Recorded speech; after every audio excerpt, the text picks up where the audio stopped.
ಎಲ್ಲರಿಗೂ welcome back to my YouTube channel Anukuda Kannada vlogs. ನಾನು ನಿಮ್ಮ ಎಲ್ಲರೂ ಹೇಗಿದ್ದೀರಾ? ಚೆನ್ನಾಗಿದ್ದೀರಾ? ನಾನು ಕೂಡ ತುಂಬಾ ಚೆನ್ನಾಗಿದ್ದೀನಿ. ಯಾರೆಲ್ಲ ವ್ಲಾಗ್ನ ಹೊಸ್ದಾಗಿ ನೋಡ್ತಾ ಇದ್ದಾರೆ ಪ್ಲೀಸ್ ಚಾನಲ್ನ ಸಬ್ಸ್ಕ್ರೈಬ್ ಮಾಡಿಕೊಂಡು ವ್ಲಾಗ್ಸ್ಗಳನ್ನ ನೋಡಿ. ಇನ್ನೂ ಚಾನಲ್ನ ಸಬ್ಸ್ಕ್ರೈಬ್ ಮಾಡಿಕೊಂಡು ಸಪೋರ್ಟ್ ಮಾಡ್ತಾ ಇರೋರಿಗೆ ಎಲ್ಲರಿಗೂ ಥ್ಯಾಂಕ್ ಯು ಸೋ ಮಚ್. ಹೇಳಬೇಕು ಅಂದರೆ ಇದಕ್ಕೆ ವಾಯ್ಸ್ ಓವರ್ ಕೊಟ್ಟಿದ್ದೆ, ಆದರೆ ಅದು ಸೌಂಡ್ ಇದ್ದಾಗ ಎಫೆಕ್ಟ್ ಥರ ಹೊಡಿತಾ ಇತ್ತು. ಹಾಗಾಗಿ ಅದನ್ನು ಕ್ಯಾನ್ಸಲ್ ಮಾಡಿಬಿಟ್ಟು ನಾನೇ ವಾಯ್ಸ್ ಓವರ್ ಕೊಡ್ತಾ ಇದ್ದೀನಿ. ಆ್ಯಂಡ್ ಇವತ್ತು ನೀವು ತಮ್ಲೈನ್ ನೋಡಿರೋ ಹಾಗೆ ನನ್ನ ಒಂದು ಕಿಚನ್ನ ನಾನು ತಿರ್ಗಾ ಮೇಕ್ ಓವರ್ ಮಾಡ್ತಾ ಇದ್ದೀನಿ. ರೀಸೆಟ್ ತುಂಬ ಪ್ರಾಡಕ್ಟ್ಸ್ಗಳನ್ನೆಲ್ಲ ತರಿಸಿ ಅದರಲ್ಲಿ ನಾನು ರೀಸೆಟ್ ಮಾಡ್ತಾ ಇದ್ದೀನಿ. ಸೊ ನೋಡೋಣ ಹೇಗೆ ಬರುತ್ತೆ ಅಂತ ಹೇಳಿಬಿಟ್ಟು. ಆ್ಯಂಡ್ ನಾನು ಇದನ್ನು ಮಾಡೋದಕ್ಕೆ ಒಂದು 2 ಡೇಸ್ ಆದರೂ ತೊಗೊಂಡೆ, ಯಾಕಂದರೆ ಒಬ್ಬಳೇ ಇರೋದ್ರಿಂದ ಕಿಚನ್ನಲ್ಲಿ ಫುಲ್ಲು ಧೂಳಾಗಿತ್ತು. ನಾವು ರೂಮ್ ಕನ್ಸ್ಟ್ರಕ್ಷನ್ ಮಾಡ್ಬೇಕಾದ್ರೆ ಏನೂ ಕ್ಲೀನ್ ಮಾಡ್ಕೊಂಡಿರಲಿಲ್ಲ. ಹಾಗಾಗಿ ಅದನ್ನೆಲ್ಲ ಕ್ಲೀನ್ ಮಾಡಿಕೊಂಡು ಪಾತ್ರೆ ಸಾಮಾನುಗಳನ್ನೆಲ್ಲ ತೊಳೆದು ಎಲ್ಲ ಇದನ್ನು ಮಾಡೋದಕ್ಕೆ ಟೈಮ್ ಬೇಕಾಗಿತ್ತು. ಹಾಗಾಗಿ ಒಂದು 2 ಡೇಸ್ ತೊಗೊಂಡು ನಾನು ಈ ಒಂದು ವ್ಲಾಗ್ನ ಅಪ್ಲೋಡ್ ಮಾಡ್ತಾ ಇದ್ದೀನಿ, ಕಿಚನ್ ಮೇಕ್ ಓವರ್ ಮಾಡಿ. ಆ್ಯಂಡ್ ನೋಡ್ಬೋದು ಪ್ರಾಡಕ್ಟ್ಸ್ ಎಲ್ಲ ಬಂದಿದೆ. ಸ್ವಲ್ಪ ಎಲ್ಲ ಈಚೆಗಡೆ ಇತ್ತು, ಸ್ವಲ್ಪ ಎಲ್ಲ ಹೊರಗಡೆ ಇತ್ತು. ಸೊ ಬಿಫೋರ್ ಆ್ಯಂಡ್ ಆಫ್ಟರ್ ಒಂದು ನಾನು ಕ್ಲಿಪ್ಪಿಂಗ್ ಮಾಡೋಣ ಅಂತೇಳಿ ಬಿಫೋರ್ ಒಂದು ತಗೊಳ್ತಾ ಇದ್ದೀನಿ. ಈ ಥರ ಇದೆ. ಸ್ವಲ್ಪ ಮೇಕ್ ಓವರಲ್ಲಿ ಇತ್ತು. ನಾನು ಸ್ಟಾರ್ಟಿಂಗ್ ಯೂಟ್ಯೂಬ್ ಚಾನಲ್ ಕ್ರಿಯೇಟ್ ಮಾಡಿದಾಗ ತುಂಬಾ ಆಸೆಪಟ್ಟು ನಾನು ಒಂದು ಕಿಚನ್ ಮೇಕ್ ಓವರ್ನ ಮಾಡಿದ್ದೆ. ಅದು ತುಂಬಾ ಸಪೋರ್ಟ್ ಮಾಡಿದ್ರಿ ಆ ವಿಡಿಯೋಗೆ. ಅದಕ್ಕೆ ಎಷ್ಟು ಕಮೆಂಟ್ಸ್ಗಳು ಬಂದಿತ್ತು, ಎಷ್ಟು ಪ್ರೀತಿ ಕೊಟ್ಟಿದ್ರಿ ಗೊತ್ತಾ. ಹಾಗಾಗಿ ತಿರ್ಗಾ ಆಲ್ಮೋಸ್ಟ್ ಒಂದು 3 ಇಯರ್ಸೇ ಆಗೋಯಿತು ನಾನು ತಿರ್ಗಾ ಈ ಥರ ಕಿಚನ್ಗೆ ಅಂತೇಳಿ ಪ್ರಾಡಕ್ಟ್ಸ್ಗಳನ್ನ ತರಿಸಿ ಮೇಕ್ ಓವರ್ ಅಂತಾಗಲಿ ಇದಾಗಲಿ ಮಾಡಿದ್ದು. ಅದರಲ್ಲೇ ಹೇಗೋ ಮ್ಯಾನೇಜ್ ಮಾಡ್ತಾಯಿದ್ದೆ. ಆಮೇಲೆ ಜಾಬ್ ಅಂದರೆ ಮೇಕ್ ಓವರ್ಗೆಲ್ಲ ಸ್ಟಾರ್ಟ್ ಆದಮೇಲೆ ಸ್ವಲ್ಪ ಕಷ್ಟನೇ ಆಗ್ತಾಯಿತ್ತು. ಹಾಗಾಗಿ ನಾನು ಮಾಡಿರಲಿಲ್ಲ. ಆ್ಯಂಡ್ ಇವಾಗ ನನಗೆ ಸ್ವಲ್ಪನೇ ಫ್ರೀ ಆಗ್ತಾ ಇರೋದ್ರಿಂದ ಹೆಂಗೋ ಎಲ್ಲನೂ ಬ್ಯಾಲೆನ್ಸ್ ಮಾಡ್ಕೊಂಡು ಹೋಗ್ಬೋದು ಅಂತ ಸ್ವಲ್ಪ ನನಗೆ ರೂಢಿ ಆಯಿತು. ಯಾಕಂದರೆ ಅವಾಗ ರೂಢಿ ಇರಲಿಲ್ವಲ್ಲ ಎಲ್ಲ ಬ್ಯಾಲೆನ್ಸ್ ಮಾಡ್ಕೊಂಡು ಹೋಗೋದು. ಇವಾಗ ಕಂಪ್ಲೀಟಾಗಿ ಎಲ್ಲ ರೂಢಿ ಆಗಿಬಿಟ್ಟಿದೆ. ಶಾಪ್ ಹೇಗೆ ಬ್ಯಾಲೆನ್ಸ್ ಮಾಡೋದು, ಮನೆಯದು ಪ್ರತಿಯೊಂದೂ ಆಟೋಮೆಟಿಕ್ಕಾಗಿ ಬ್ಯಾಲೆನ್ಸ್ ಮಾಡ್ಕೊಂಡು ಹೋಗ್ತಾ ಇದ್ದೀನಿ. ಹಾಗಾಗಿನೇ ನಾನು ಏನನ್ನೂ ಕ್ಲೀನ್ ಮಾಡಿರಲಿಲ್ಲ, ಏನೂ ಮಾಡಿರಲಿಲ್ಲ ರೂಮ್ ಕನ್ಸ್ಟ್ರಕ್ಷನ್ ಮಾಡೋಕ್ಕಿಂತ ಮುಂಚೆ. ಹಾಗಾಗಿ ಇವತ್ತು ಹಾಲು ಎಲ್ಲನೂ ಪ್ರತಿಯೊಂದು ಎಲ್ಲ ಆದಮೇಲೆ ಲಾಸ್ಟಿಗೆ ನಾನು ಕಿಚನ್ಗೆ ಕೈ ಇಟ್ಟಿದ್ದೀನಿ. ಯಾಕಂದರೆ ಕಿಚನ್ಗೆ ಅಂತೇಳಿ ಸುಮಾರು ಪ್ರಾಡಕ್ಟ್ಸ್ಗಳನ್ನೆಲ್ಲ ತರಿಸಿದ್ದೆ. ಸ್ಟೋರೇಜ್ ಪ್ರಾಬ್ಲಮ್ ಆಗ್ತಾಯಿತ್ತು. ಹಾಗಾಗಿ ಅದಕ್ಕೆಲ್ಲ ಒಂದು ಸೊಲ್ಯೂಷನ್ಗೆ ಅಂತೇಳಿ ಪ್ರಾಡಕ್ಟ್ಸ್ಗಳ್ನ ತರಿಸಿ ಇವತ್ತು ಕಿಚನ್ನೆಲ್ಲ ಕ್ಲೀನ್ ಮಾಡ್ತಾ ಇದ್ದೀನಿ. ಫಸ್ಟ್ ಐಟಮ್ಸ್ಗಳನ್ನೆಲ್ಲ ಎತ್ತಿಟ್ಟು ಫಸ್ಟು ಧೂಳೆಲ್ಲ ಹೊಡೆದು ಇನ್ನು ಮೇಲ್ಗಡೆ ನಾನು ದೊಡ್ಡ ದೊಡ್ಡ ಪಾತ್ರೆಗಳನ್ನೆಲ್ಲ ಜೋಡಿಸಿ ಇಟ್ಟಿದ್ದೆ. ಅದು ಹಾಗಾಗೇ ಇತ್ತು. ಅದರೊಳಗಡೆ ಏನಾಗ್ಬಿಟ್ಟಿತ್ತು ಅಂದರೆ ಮಣ್ಣು ಸೀಟಾಗಿರೋದ್ರಿಂದ ಸೀಟ್ ಮಣ್ಣೆಲ್ಲ ಅದರೊಳಗೆ ಬೀಳ್ತಾಯಿತ್ತು. ಅದು ಸೌಂಡ್ ಕೇಳಿಸ್ತಾ ಇತ್ತು ನೈಟ್ ಹೊತ್ತು ನಮಗೆ.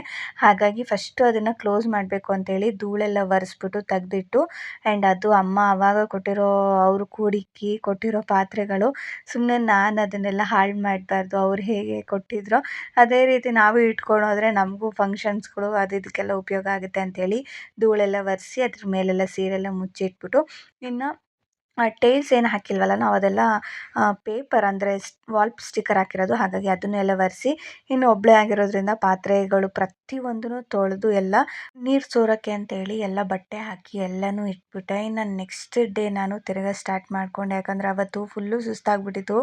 ಇರೋ ಬರೋ ಪಾತ್ರೆಗಳನ್ನೆಲ್ಲ ತೊಳೆದಿದ್ದಕ್ಕೆ ಬೆನ್ನೆಲ್ಲ ನೋವು ಹೊತ್ಕೊಂಡ್ಬಿಟ್ಟಿತ್ತು. ಕೈಯೆಲ್ಲ ಒಂಥರ ಇವಾಗ ಚಳಿಗೂ ಅದಕ್ಕೂ ಒಂಥರ ಆಗ್ತಾಯಿತ್ತು. ಹಾಗಾಗಿ ನೆಕ್ಸ್ಟ್ ಡೇ ತಿರ್ಗಾ ನಾನು ಸ್ಟಾರ್ಟ್ ಮಾಡಿಕೊಂಡೆ. ನಿಮಗೆ ಗೊತ್ತಿರೋ ಹಾಗೆ ನಾನು ಕಡಪ ಕಲ್ಗೆ ಬ್ಲ್ಯಾಕ್ ಆ್ಯಂಡ್ ಬ್ರೌನ್ ಕಾಂಬಿನೇಷನಲ್ಲಿ ಸ್ಟಿಕ್ಕರ್ನ ಹಾಕಿದ್ದೆ. ವಾಲ್ ಸ್ಟಿಕ್ಕರ್ ಅಂತ ಕರೀತಾರೆ ಇದನ್ನು.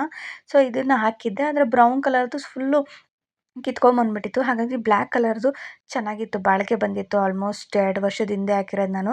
ಹಾಗಾಗಿ ತಿರ್ಗಾ ಅದು ಪ್ಯಾಕ್ ಆಫ್ 2 ತರಿಸಿದ್ದೆ. ಅದನ್ನು ಇವಾಗ ನಾನು ತಿರ್ಗಾ ಸಜ್ಜೆ ಕಲ್ಲು ಏನಂದರೆ ನಮ್ಮ ಕಿಚನಲ್ಲಿ ಇರುತ್ತಲ್ಲ ಸಜ್ಜೆ ಕಲ್ಲು, ಅದಕ್ಕೆ ನೀಟಾಗಿ ಅಂಟಿಸ್ತಾ ಇದ್ದೀನಿ. ಸ್ವಲ್ಪ ಅದು ಇದ್ರಾಗ ಕಾಣಿಸ್ಲಿ ಅಂತ ಹೇಳ್ಬಿಟ್ಟು. ಮುಂಚೆ ಸಿಕ್ಕಾಪಟ್ಟೆ ಅಸಹ್ಯ ಕಾಣಿಸ್ತಾ ಇತ್ತು, ಯಾಕಂದರೆ ಅದೆಲ್ಲ ಕಿತ್ತೋಗ್ಬಿಟ್ಟಿತ್ತಲ್ಲ ಹಾಗಾಗಿ. ಆ್ಯಂಡ್ ಇನ್ನೊಂದು ಹೇಳಬೇಕು, ಇಲ್ಲಿ ನಾನು ಏನೇನೆಲ್ಲ ಪ್ರಾಡಕ್ಟ್ಸ್ಗಳನ್ನ ಬಳಸಿದ್ದೀನಿ, ಯಾವುದೆಲ್ಲ ಪ್ರಾಡಕ್ಟ್ಸ್ಗಳು ತರಿಸಿದ್ದೀನಿ, ಅದು ಪ್ರತಿಯೊಂದು ಪ್ರಾಡಕ್ಟ್ಸ್ಗಳದ್ದು ನಾನು ಲಿಂಕನ್ನು ಡಿಸ್ಕ್ರಿಪ್ಷನಲ್ಲಿ ಕೊಟ್ಟಿರ್ತೀನಿ. ನಿಮಗೇನಾದರೂ ಬೇಕು ಅಂದರೆ, ನಿಮಗೆ ಅನಿವಾರ್ಯ ಇದೆ, ಯೂಸ್ಫುಲ್ ಆಗುತ್ತೆ ಅನ್ನಂಗಿದ್ರೆ ಆ ಲಿಂಕ್ನ ಬಳಸ್ಕೊಂಡು ನೀವು ಪ್ರಾಡಕ್ಟ್ಸ್ಗಳನ್ನ ತೊಗೊಳ್ಬೋದು. ಅಂದರೆ ತುಂಬಾ ಚೆನ್ನಾಗಿದೆ. ಎಲ್ಲ ಚೆನ್ನಾಗಿರೋದನ್ನು ನಾನು ಆರಿಸ್ಕೊಂಡು ಫ್ಲಿಪ್ಕಾರ್ಟು ಮತ್ತು ಮೀಶೋದಲ್ಲಿ ನಾನು ಇದನ್ನು ಮಾಡ್ಕೊಂಡು ತೊಗೊಂಡಿದ್ದೀನಿ. ಸೊ ಲಿಂಕ್ ಬೇಕು ಅಂದರೆ ಡಿಸ್ಕ್ರಿಪ್ಷನಲ್ಲಿ ಇರುತ್ತೆ, ಚೆಕ್ ಮಾಡಿ. ಆ್ಯಂಡ್ ಹಾಗೆ ಒಂದು ಎಂಟರ್ಟೈನ್ಮೆಂಟ್ ಕೂಡ ಇರಲಿ ಅಂತ ನಾನು ಅಪ್ಪು ಇಬ್ಬರು ಹಾಡು ಹೇಳಿ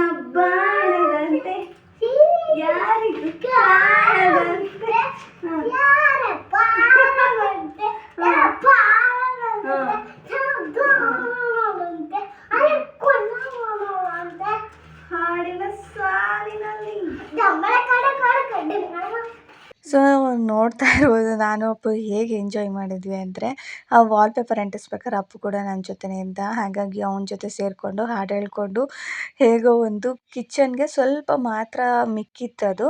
ಹಾಗಾಗಿ ಅದು ಯಾಕೋ ಒಂಥರ ಖಾಲಿ ಖಾಲಿ ಕಾಣಿಸ್ತಾ ಇತ್ತು ಅಂತ ಹೇಳ್ಬಿಟ್ಟು ಅದಕ್ಕೆ ವಾಲ್ ಸ್ಟಿಕ್ಕರ್ನ ಅದಕ್ಕೆ ಹಾಕಿದೆ. ಅದು ಇನ್ನೂ ಚೆನ್ನಾಗಿ ಕಾಣಿಸ್ತಾ ಇತ್ತು. ಅದೊಂಥರ ಕಾಣಿಸ್ತಾ ಇತ್ತು.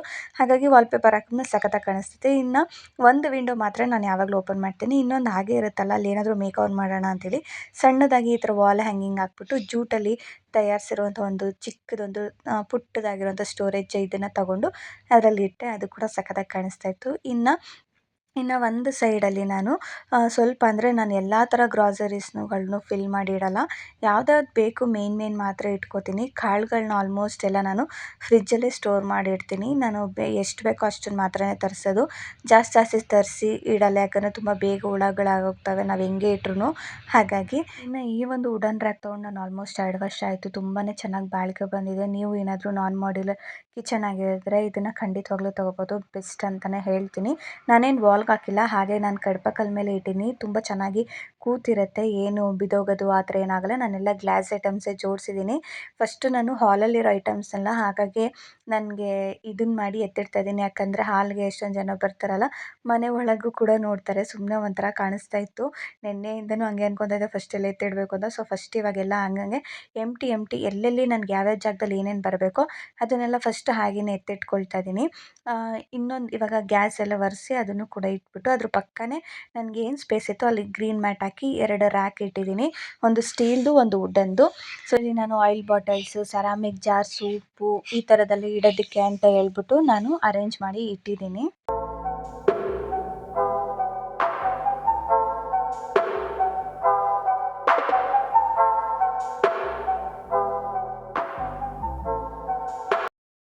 ಇನ್ನು ನಾನ್ ಮಾಡಿರೋ ಕಿಚನ್ ಅಂದ್ರೇ ಪಾತ್ರೆಗಳನ್ನ ಜೋಡ್ಸೋದಕ್ಕೆ ಒಂದು ದೊಡ್ಡ ಸಮಸ್ಯೆ. ಆ್ಯಂಡ್ ನಮ್ಮನೆ ಸಜ್ಜೆ ಕೆಳಗೆ ತುಂಬ ಸ್ಪೇಸ್ ಇದೆ. ಆದರೆ ಅದ್ರಲ್ಲಿ ಕರೆಕ್ಟಾಗಿ ಆರ್ಗನೈಸ್ ಮಾಡೋಕ್ಕಾಗ್ತಿರ್ಲಿಲ್ಲ ಅಂತೇಳಿ ಈ ಒಂದು ರ್ಯಾಕನ್ನು ತರಿಸಿದ್ದೆ. ತುಂಬ ಚೆನ್ನಾಗಿ ಬಾಳಿಕೆ ಬಂದಿತ್ತು. ನಾನು ತುಂಬ ತಿಂಗಳಿಂದ ಯೂಸ್ ಮಾಡ್ತಾ ಇದ್ದೀನಿ. ಸೊ ಇವಾಗ ಕೆಳಗೆ ಈ ಥರ ಆರ್ಗನೈಸ್ ಮಾಡಿದ್ದೀನಿ. ಜಸ್ಟ್ ಅದ್ರಲ್ಲಿ ನಾನು ಇವಾಗ ಅಕ್ಕಿ ಹಿಟ್ಟು ಬಾಕ್ಸು ಈ ಥರದ್ದನ್ನೆಲ್ಲ ನಾನು ಸ್ಟೋರ್ ಮಾಡಿ ಇಡಲಿಕ್ಕೆ ಈ ಥರ ರೆಡಿ ಮಾಡಿಕೊಂಡು ಒಂದು ಸೈಡ್ ಇಟ್ಟಿದ್ದೀನಿ. ಇನ್ನು ಅಕ್ಕಿದು, ಆಮೇಲೆ ನಾವು ಎಕ್ಸ್ಟ್ರಾ ಗ್ರಾಸರೀಸ್ ತರೋದು ಮತ್ತು ರಾಗಿ ಹಸಿ ಹಿಟ್ಟು ಇಷ್ಟು ಐಟಮ್ಸ್ ಏನು ಬೇಕು ನನಗೆ ಅಷ್ಟನ್ನು ಮಾತ್ರ ನಾನು ಕೆಳಗಡೆ ಹತ್ರ ಜೋಡಿಸ್ಕೊಂಡಿದ್ದೀನಿ. ಆ್ಯಂಡ್ ಆ ರ್ಯಾಕ್ದು ನಿಮಗೆ ಲಿಂಕ್ ನಾನು ಕೊಡ್ತೀನಿ, ನೀವು ಬೇಕು ಅಂದರೆ ತೊಗೊಳ್ಬೋದು. ಇನ್ನು ಇನ್ನೊಂದು ರ್ಯಾಕ್ ನಾನು ತರಿಸಿರೋದು ಈ ಒಂದು 5 ಸ್ಟೋರೇಜ್ ರ್ಯಾಕರ್. ಇದು ತುಂಬಾ ಸಖತ್ತಾಗಿದೆ. ಇದ್ರ ಪ್ರೈಸ್ ಎಲ್ಲ ನನಗೆ ಹೇಳೋದಕ್ಕೆ ಗೊತ್ತಿಲ್ಲ. ನಾನು ಆಲ್ರೆಡಿ ಇದನ್ನು ಮರ್ತೋಗ್ಬಿಟ್ಟಿದ್ದೀನಿ ಎಷ್ಟಕ್ಕೆ ತರಿಸಿದ್ದು ಅಂತ. ಒಟ್ಟಿನಲ್ಲಿ 1000 ಮೇಲೆ ಇದೆ ಇದು. ತುಂಬ ಚೆನ್ನಾಗಿದೆ. ಇದನ್ನು ನಾನು ಫ್ಲಿಪ್ಕಾರ್ಟಲ್ಲಿ ತರಿಸ್ಕೊಂಡಿರೋದು. ಸಖತ್ತಾಗಿದೆ ಮಾತ್ರ. ಆ್ಯಂಡ್ ನನಗೆ ತುಂಬ ಇಷ್ಟ ಆಯಿತು ಎಕ್ಸ್ಪೆಷಲಿ. ಆ್ಯಂಡ್ ಏನಂದರೆ ಇದರಲ್ಲಿ ನಾನು ಗ್ಲಾಸ್ ಐಟಮ್ಸ್ಗಳನ್ನ ಸ್ಟೋರ್ ಮಾಡಿ ಇಡಲಿಕ್ಕೆ ಅಂತೇಳಿ ಈ ಒಂದು ಸ್ಟೋರೇಜ್ ರ್ಯಾಕರ್ ಬಾಕ್ಸ್ನ ನಾನು ತರಿಸ್ಕೊಂಡಿರೋದು. ತುಂಬ ಚೆನ್ನಾಗಿದೆ ಕ್ವಾಲಿಟಿ. ನಾನು ಆಲ್ರೆಡಿ ಇದರಲ್ಲಿ ಎಲ್ಲ ನೀಟಾಗಿ ಒರೆಸಿ ಇಟ್ಟಿದ್ದೀನಿ. ಆ್ಯಂಡ್ ಇನ್ನೊಂದು ರ್ಯಾಕರ್ ಬಂದು ಇದು ಅಷ್ಟೇ. ಇದು ನಾನು ಈರುಳ್ಳಿ, ಬೆಳ್ಳುಳ್ಳಿ ಈ ಥರದನ್ನೆಲ್ಲ ಒಂದು ಬುಟ್ಟಿಲಿ ಹಾಕಿ ಇಡ್ತಾ ಇದ್ದೆ. ಅದು ತುಂಬ ಬೇಗ ಹಾಳಾಗೋಗ್ತಾಯಿತ್ತು. ಸೊ ಹಾಗಾಗಿ ಈ ಥರ ರ್ಯಾಕರ್ನ ತರಿಸ್ಕೊಂಡ್ರೆ ಇದರಲ್ಲಿ ಹಣ್ಣು ಆ ಥರ ಅಂದರೆ ಏನಂತಾರೆ ಆಲೂಗಡ್ಡೆಗಳನ್ನ, ಈರುಳ್ಳಿನೆಲ್ಲ ಇಡೋದಕ್ಕೆ ನನಗೆ ಜಾಗ ಕೂಡ ಆಗುತ್ತೆ. ಒಂದು ಸ್ಪೇಸಲ್ಲಿ ಚೆನ್ನಾಗಿ ಕಾಣಿಸುತ್ತೆ ಅಂತೇಳಿ ಅದೊಂದು ತರಿಸಿದೆ. ಸೊ ಇದೆರಡು ಪ್ರಾಡಕ್ಟ್ ನಿಮಗೆ ತೋರಿಸಿರ್ಲಿಲ್ಲಲ್ಲ, ಸೊ ಈ ವಿಡಿಯೋದಲ್ಲಿ ನಾನು ತೋರಿಸಿದ್ದೀನಿ. ಸೊ ನಾನು ಯಾವುದೆಲ್ಲ ಪ್ರಾಡಕ್ಟ್ಸ್ ತೊಗೊಂಡಿದ್ದೀನಿ ಅದೆಲ್ಲ ಲಿಂಕ್ನ ನಾನು ಡಿಸ್ಕ್ರಿಪ್ಷನಲ್ಲಿ ಕೊಡ್ತೀನಿ. ಬೇಕು ಅಂದರೆ ಖಂಡಿತವಾಗ್ಲೂ ತೊಗೋಬೋದು. ವರ್ತ್ ಅಂತಲೇ ಹೇಳ್ಬೋದು. ನಾನ್ ಮಾಡ್ಯುಲರ್ ಕಿಚನ್ ಆಗಿದ್ದರೆ ಈ ಥರ ಸಿಂಪಲ್ಲಾಗಿ ಐಟಮ್ಸ್ಗಳನ್ನ ಜೋಡಿಸ್ಕೊಳ್ಳೋದಕ್ಕೆ ನಮಗೆ ಬೇಕೇ ಬೇಕು. ಸೊ ಕಮ್ಮಿ ಬಜೆಟಲ್ಲಿ 1000 ಒಳಗೆ ಬಜೆಟಲ್ಲಿ ಯಾವುದೆಲ್ಲ ಬರುತ್ತೆ ನಾವು ಖಂಡಿತವಾಗ್ಲೂ ತೊಗೋಬೋದು. ಆ್ಯಂಡ್ ಇದನ್ನು ನಾನು ಎಕ್ಸ್ಪೆಷಲಿ ಗ್ಲಾಸ್ ಐಟಮ್ಸ್ಗಳನ್ನ ಇಡೋದಕ್ಕೆ ಅಂತೇಳಿ ತೊಗೊಂಡಿದ್ದು. ಯಾಕಂದರೆ ಸ್ಟೀಲ್ದು ಆಲ್ಮೋಸ್ಟ್ ನಾನು ತಟ್ಟೆ ಸ್ಟ್ಯಾಂಡ್ ಇದೆ, ಆಮೇಲೆ ಇನ್ನೊಂದು ರ್ಯಾಕರ್ನ ತರಿಸಿದ್ದೀನಿ. ಅದನ್ನು ಕೂಡ ನಿಮಗೆ ತೋರಿಸ್ತೀನಿ. ಅದರಲ್ಲಿ ನಾನು ಸ್ಟೋರ್ ಮಾಡ್ಕೋಬೋದು. ಆದರೆ ಗ್ಲಾಸ್ ಐಟಮ್ಸ್ಗಳು ಒಂದು ಸ್ಪೇಸ್ ಬೇಕು ಅಂತ ಹೇಳ್ಬಿಟ್ಟು ಅದನ್ನು ನಾನು ತರಿಸ್ಕೊಂಡೆ. ಇನ್ನು ಇದ್ರಲ್ಲಿ ನಾನು ಏನು ಈರುಳ್ಳಿಗೆ ಅಂತ ಹೇಳ್ಬಿಟ್ಟು ಒಂದು ರ್ಯಾಕರ್ನ ತರಿಸಿದೆ. ಅದಕ್ಕೆ ನಾನು ಈ ಥರ ಜೂಟ್ ಬ್ಯಾಸ್ಕೆಟ್ಗಳನ್ನ ತರಿಸಿದ್ದೆ. ಎಲ್ಲ ಒಂದಲ್ಲೇ ಹಾಕಿ ಎಲ್ಲ ಮಿಕ್ಸ್ ಮಾಡೋ ಬದಲು ಈ ಥರ ಜೂಟ್ ಬ್ಯಾಸ್ಕೆಟ್ಗೆ ನಾವು ಟಿಶ್ಯೂ ಪೇಪರ್ ಹಾಕಿ ಒಂದರಲ್ಲಿ ಬೆಳ್ಳುಳ್ಳಿ, ಇನ್ನೊಂದರಲ್ಲಿ ಶುಂಠಿ ಈ ಥರದ್ದನ್ನೆಲ್ಲ ಡಿವೈಡ್ ಮಾಡಿಟ್ರೆ ನಾವು ಅಡುಗೆ ಮಾಡಬೇಕಾದ್ರೆ ಬೇಗ ಕೈಗೆ ಸಿಗುತ್ತೆ ಅಂತೇಳಿ ಇದನ್ನು ತರಿಸಿದ್ದೀನಿ. ಅದು ತುಂಬ ಚೆನ್ನಾಗಿದೆ ಪ್ರಾಡಕ್ಟ್ ವೈಸು. ನನಗೆ ಅಮೌಂಟ್ ಖಂಡಿತವಾಗ್ಲೂ ಇದರಲ್ಲಿ ಹೇಳೋಕ್ಕೆ ಗೊತ್ತಾಗ್ತಾ ಇಲ್ಲ. ಆ್ಯಂಡ್ ಲಿಂಕ್ಗಳನ್ನ ನಾನು ಹಾಕಿರ್ತೀನಿ, ನೀವು ಖಂಡಿತವಾಗ್ಲೂ ತೊಗೋಬೋದು. ಇಲ್ಲ ನನ್ನ ಇನ್ಸ್ಟಾಗ್ರಾಮಲ್ಲಿ ನಾನು ಆಲ್ಮೋಸ್ಟ್ ಈ ಪ್ರಾಡಕ್ಟ್ಸ್ಗೆಲ್ಲ ರಿವ್ಯೂನ ಶೇರ್ ಮಾಡಿದ್ದೀನಿ. ಲಿಂಕ್ಗಳನ್ನ ನಾನು ಆಟೋಮೆಟಿಕಲಿ ಸೆಂಡ್ ಮಾಡೋ ಥರನೂ ಕೊಟ್ಟಿದ್ದೀನಿ. ನೀವು ಬೇಕಾದ್ರೆ ಅಲ್ಲೂ ಕೂಡ ಕಮೆಂಟ್ ಮಾಡ್ಬೋದು. ನೀವು ಹೇಳಬೇಕು ಅಂದರೆ ಇಲ್ಲೇ ಆರಾಮಾಗಿ ನೀವು ಲಿಂಕನ್ನ ಕ್ಲಿಕ್ ಮಾಡಿಕೊಂಡು ಪ್ರಾಡಕ್ಟ್ಸ್ಗಳನ್ನ ತೊಗೋಬೋದು. ಮಸ್ತ್ ನನಗಿಷ್ಟ ಆಯಿತು. ಆ್ಯಂಡ್ ನಾನೇನಂದರೆ ಸ್ವಲ್ಪ ಬಜೆಟ್ ಇತ್ತಲ್ಲ, ಸೊ ಆ ಬಜೆಟ್ ಒಳಗೆ ಯಾವುದ್ಯಾವುದು ಬರುತ್ತೆ ಈ ಸತಿ ಅಷ್ಟನ್ನು ಮಾತ್ರ ತೊಗೊಂಡು ಮೇಕವನ್ನು ಮಾಡಿದ್ದೆ. ಇನ್ನೂ ಬೇರೆ ಬೇರೆ ಪ್ಲ್ಯಾನ್ಸ್ ಇತ್ತು, ಆದರೆ ಅದೆಲ್ಲ ಆಗಲಿಲ್ಲ. ಅದಕ್ಕೆಲ್ಲ ಬೇರೆ ಬೇರೆ ಐಟಮ್ಸ್ಗಳು ಬೇಕಾಗಿತ್ತು. ನನಗಿಲ್ಲೆಲ್ಲೂ ಸಿಗಲಿಲ್ಲ. ಹಾಗಾಗಿ ಅದನ್ನು ಸ್ವಲ್ಪ ನೋಡೋಣ, ಇನ್ನೊಂದು ವಾರ ಆದಮೇಲೆ ಬೇಕಾದ್ರೆ ತರಿಸ್ಕೊಂಡು ನಾನು ಅದನ್ನು ಮಾಡ್ಕೊಳ್ಳೋಣ ಚಿಕ್ಕದಾಗಿ ಅಂತ ಹೇಳ್ಬಿಟ್ಟು ನಾನು ಸುಮ್ಮನಾದೆ. ಇನ್ನು ಈ ಒಂದು ರ್ಯಾಕ್ನ ನಾನು ತರಿಸಿದ್ದು ಫ್ಲಿಪ್ಕಾರ್ಟಲ್ಲೇ. ಐರನ್ ಆ್ಯಂಡ್ ವುಡನ್ ರ್ಯಾಕ್ ಅಂತ ಹೇಳ್ಬಿಟ್ಟು ಕರೀತಾರೆ. ಸಖತ್ತಾಗಿದೆ. ನಿಮಗೆ 5 ಶೆಲ್ಫು 4 ಶೆಲ್ಫು ಈ ಥರ ಬರುತ್ತೆ. ನಾನು ತರಿಸಿರೋದು 4 ಶೆಲ್ಫಿಂದು 2000 ಅಮೌಂಟ್ ಬಿತ್ತು. ಯಾಕಂದರೆ ಈಚೆಗಡೆ ಕೂಡ ನಾನು ವಿಚಾರಿಸಿದ್ದೆ, ಈ ಥರ ನಿಮಗೆ ಶೆಲ್ಫ್ ವೈಸು ಅಮೌಂಟ್ಗಳು ಹೋಗುತ್ತೆ.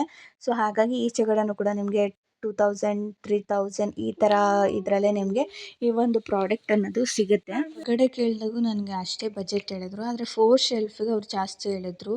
3-4 ಏನೋ ಹೇಳಿದ್ರು. ಅಂದರೆ ಒಂದೊಂದು ಶೆಲ್ಫು 1000 ಅನ್ನೋ ಲೆಕ್ಕ ಬಿತ್ತಾ ಅಂತ ನಾನು ಶಾಕ್ ಆಗೋದೆ. ಸೊ ಹೆಂಗೋ ಫ್ಲಿಪ್ಕಾರ್ಟಲ್ಲಿ ಸರ್ಚ್ ಮಾಡಿದೆ, 2000 ಒಳಗೆ ನನಗೆ ಸಿಕ್ತು.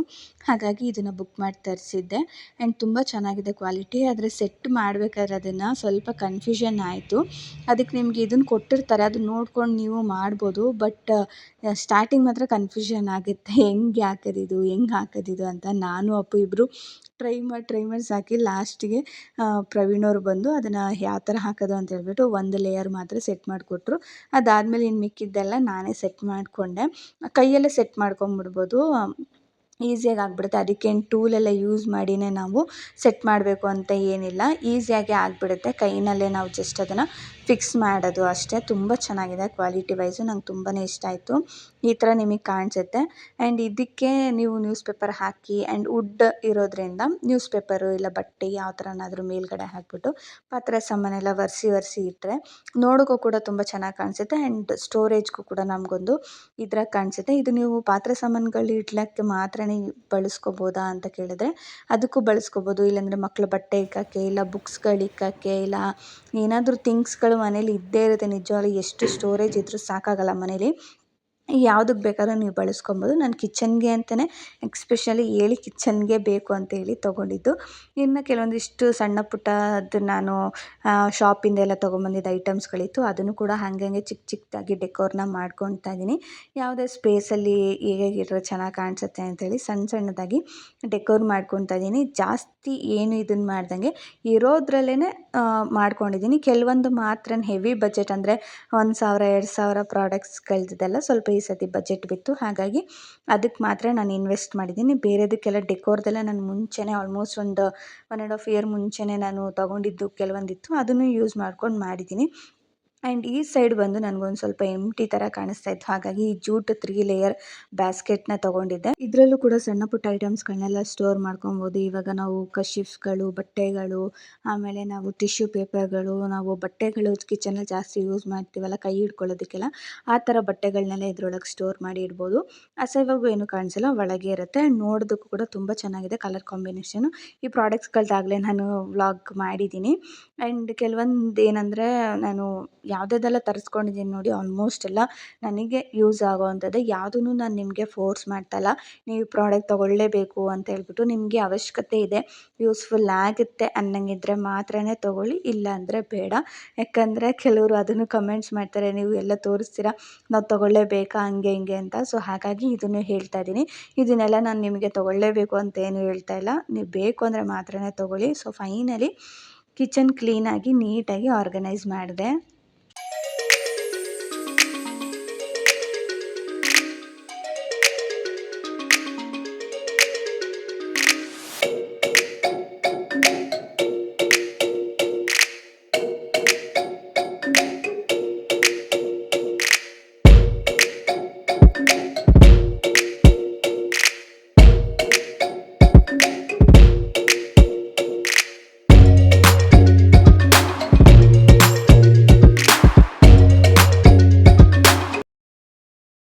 ನೆಕ್ಸ್ಟ್ ಬಂದು ಇವಾಗ ನಾನು ಗ್ರಾಸರೀಸ್ ಅಂದರೆ ಏನೇನೆಲ್ಲ ಐಟಮ್ಸ್ಗಳು ನಾನು ಫಿಲ್ ಮಾಡಬೇಕು ಅಂತ ತೊಗೊಂಡು ಬಂದಿದ್ದೆ ಅದನ್ನೆಲ್ಲ ಇವಾಗ ಫಿಲ್ ಮಾಡ್ಕೊತಾ ಇದ್ದೀನಿ. ನಾನು ಜಾಸ್ತಿ ಏನೇನೆಲ್ಲ ಅಡುಗೆಗಳಿಗೆ ಬಳಸ್ತೀನಿ ನೋಡಿ ಅಂಥವನ್ನೆಲ್ಲ ನಾನು ಇವಾಗ ಇಲ್ಲಿ ಗ್ಲಾಸ್ ಐಟಮ್ಸ್ಗಳನ್ನ ಈ ಥರ ತರಿಸಿದ್ದೀನಿ.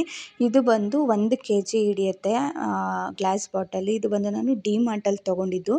ಸೊ ಕಮ್ಮಿ ಬಿತ್ತು ನನಗೆ, 99 ರುಪೀಸ್, ಅಂದರೆ ಒಂದು ಬಾಟಲ್ 100 ರುಪೀಸ್ ಬಿತ್ತು. ಸೊ ಹಾಗಾಗಿ ತೊಗೊಂಡೆ. ನಾನು ಆನ್ಲೈನಲ್ಲಿ ನೋಡಿದಾಗ ತುಂಬ ಪ್ರೈಸ್ ಇತ್ತು, ಯಾಕಂದರೆ ಅಲ್ಲಿ ಶಿಪ್ಪಿಂಗ್ ಚಾರ್ಜಸ್ ಎಲ್ಲ ಸೇರಿಸಿ ಹಾಕ್ತಾರಲ್ಲ. ಸೊ ಹಾಗಾಗಿ ನನಗೇನು ಅಷ್ಟು ತೊಗೋಬೇಕು ಅಂತ ಅನ್ನಿಸ್ಲಿಲ್ಲ. ಸೊ ಡಿಮಾರ್ಟಲ್ಲಿ ಹೋದಾಗ ಕಮ್ಮಿಗೆ ಸಿಕ್ತು. ಸೊ ಓಕೆ ಅಂತ ಹೇಳ್ಬಿಟ್ಟು 3ನ ಮಾತ್ರ ತೊಗೊಂಡು ಬಂದೆ. ಇನ್ನೂ ಒಂದು 3 ತೊಗೊಂಬಂದಿದ್ರೆ ಚೆನ್ನಾಗಿರೋದು, ಬೇರೆ ಇದೆಲ್ಲ ಹಾಕ್ಲಿಕ್ಕೆ ಇಡಲಿಕ್ಕೆ. ಓಕೆ ಇವಾಗ ಸದ್ಯಕ್ಕೆ ಇರಲಿ ಅಂತೇಳಿ ನಾನು ಅದರಲ್ಲಿ ಒಂದು ಸಾಂಬಾರು ಪುಡಿ, ಧನಿಯಾ ಪುಡಿ, ಹಾಗೆ ಈ ಥರ ಒಣಮೆಣ್ಸಿನ್ಕಾಯಿನ ಸ್ವಲ್ಪ ಬಿಸಿಲಲ್ಲಿ ಒಣಗಿಸ್ಬಿಟ್ಟು ಈ ಥರ ಬಾಕ್ಸಲ್ಲಿ ಅದರದ್ದು ಜುಟ್ಟು ಕಿತ್ತಾಕ್ಬಿಟ್ಟು ಇಟ್ಟರೆ ನಮ್ಗೆ ಅಡುಗೆ ಮಾಡೋದಕ್ಕೆ ಕೂಡ ಬೇಗನೆ ಸಿಗುತ್ತೆ ಅಂಥೇಳಿ ಅದನ್ನು ಕೂಡ ಒಂದು ಬಾಟ್ಲಲ್ಲಿ, ಗ್ಲಾಸ್ ಬಾಟ್ಲಲ್ಲಿ ಹಾಕಿ ಎತ್ತಿಟ್ಟೆ. ಇನ್ನು ಸಣ್ಣದು ಕೂಡ ಈ ಥರ ಗ್ಲಾಸ್ ಬಾಟಲ್ಸ್ನ ತೊಗೊಂಡಿದ್ದೆ. ಇದು ಬಂದು 60 ರುಪೀಸ್ ಒಂದು ಬಾಟಲು. ಇದು ಕೂಡ ಡಿಮಾರ್ಟಲ್ಲೇ ತೊಗೊಂಡಿದ್ದು. ಡ್ರೈ ಫ್ರೂಟ್ಸ್ ಎಲ್ಲ ಹಾಕಿ ಇಡೋದಕ್ಕೆ ಅಂತೇಳಿ ಚೆನ್ನಾಗಿ ಕಾಣಿಸುತ್ತೆ ಅಂತೇಳಿ ತೊಗೊಂಡಿದ್ದೆ. ಸೊ ಇವಾಗ ಸದ್ಯಕ್ಕೆ ಎಷ್ಟು ಡ್ರೈ ಫ್ರೂಟ್ಸ್ ಇತ್ತೋ ಅಷ್ಟನ್ನು ಮಾತ್ರ ಹಾಕಿ ಇಟ್ಟಿದ್ದೀನಿ. ಈ ಥರದ್ದು ಇನ್ನೂ ಒಂದು 3 ತೊಗೊಂಡ್ರೆ ಚೆನ್ನಾಗಿ ಕಾಣಿಸುತ್ತೆ ಅಂತ ಅಂದ್ಕೊಂಡಿದ್ದೀನಿ. ಸೊ ನೋಡೋಣ, ನೆಕ್ಸ್ಟ್ ಟೈಮ್ ಏನಾದರೂ ಹೋದರೆ ತೊಗೋತೀನಿ. ಇನ್ನು ಉಪ್ಪು ಹಾಕೋದಕ್ಕೆ ಮತ್ತು ಇದಕ್ಕೆಲ್ಲ ನಾನು ಈ ಥರ ಸೆರಾಮಿಕ್ ಜಾರ್ಸೇ ಯೂಸ್ ಮಾಡ್ತಾಯಿದ್ದೀನಿ.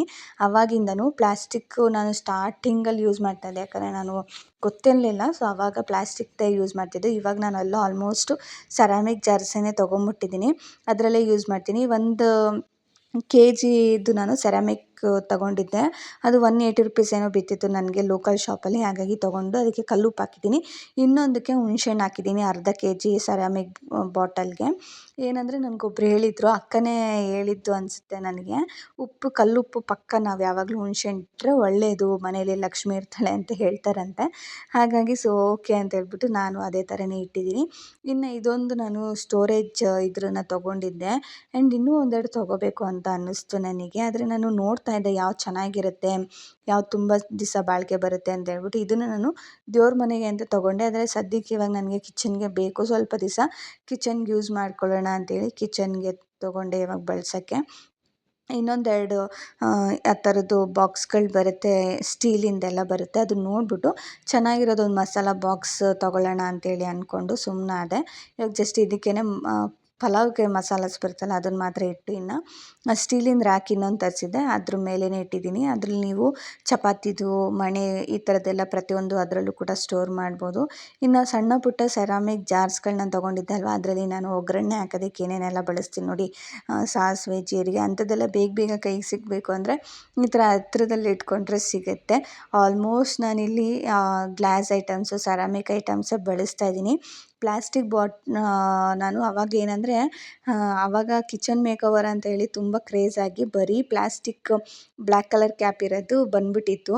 ನಾನು ಕೂಡ ಅದೇನೋ ಒಂದು ಜೋಶಲ್ಲಿ ತೊಗೊಂಡೆ, ಆದರೆ ಅಷ್ಟು ಬಾಳಿಕೆ ಬರುತ್ತೆ, ಆದರೆ ತುಂಬಾ ಒಂಥರ ಪ್ಲಾಸ್ಟಿಕ್ ಅಲ್ವಾ, ಅದಕ್ಕೆ ಬೇಗನೆ ಹುಳಗಳು ಬರೋದು ಆ ಥರದ್ದೆಲ್ಲ ಆಗುತ್ತೆ. ನನಗದು ಎಕ್ಸ್ಪೀರಿಯೆನ್ಸ್ ಆಗಿಬಿಟ್ಟು ನಾನು ಅದೆಲ್ಲ ಬಾಕ್ಸ್ಗಳ್ನ ಯಾರ್ಯಾರು ಕೇಳ್ತಾರೋ ಅವ್ರಿಗೆಲ್ಲ ಕೊಟ್ಬಿಟ್ಟೆ. ಸಣ್ಣ ಬಾಕ್ಸು, ದೊಡ್ಡ ಬಾಕ್ಸು ಎಲ್ಲನೂ ಕೊಟ್ಬಿಟ್ಟೆ. ಸೊ ಇನ್ನು ಮಿಕ್ಕಿದ್ದು ನಾನು ಏನಿದ್ರೂ ಯೂಸ್ ಮಾಡ್ತಾ ಇರೋದು ಬರೀ ಸೆರಾಮಿಕ್ಕು, ಗ್ಲಾಸು. ಆದಷ್ಟು ನೀವು ಕೂಡ ಅಷ್ಟೇ ಸೆರಾಮಿಕ್ಕು ಮತ್ತು ಗ್ಲಾಸ್ ಐಟಮ್ಸ್ನ ಯೂಸ್ ಮಾಡಿ, ಆದರೆ ತೊಳಿಬೇಕಾದ್ರೆ ಸ್ವಲ್ಪ ಸೇಫಾಗಿ ತೊಳೀರಿ. ಆ್ಯಂಡ್ ಫೈನಲಿ ನನ್ನ ಒಂದು ಕಿಚನ್ ಔಟ್ಪುಟ್ ಈ ಥರ ಬಂದಿದೆ. ಸಕ್ಕತ್ತಾಗಿ ಕಾಣಿಸ್ತಾ ಇದೆ. ನನಗಂತೂ ಸಿಕ್ಕಾಪಟ್ಟೆ ಇಷ್ಟ ಆಯಿತು. ನಿಮಗೇನಾದರೂ ಇಷ್ಟ ಆಗಿದರೆ ಆ್ಯಂಡ್ ಒಂದು ಲೈಕ್ ಕೊಡಿ, ಚಾನಲ್ನ ಸಬ್ಸ್ಕ್ರೈಬ್ ಮಾಡ್ಕೊಳ್ಳಿ ಪ್ಲೀಸ್. ಏನು ಅನ್ನಿಸ್ತು ಅಂತ ಹೇಳ್ಬಿಟ್ಟು ಕಮೆಂಟ್ಸಲ್ಲಿ ಕಮೆಂಟ್ ಮಾಡಿ. ಸಿಗ್ತೀನಿ ಮುಂದಿನ ವೀಡಿಯೋದಲ್ಲಿ.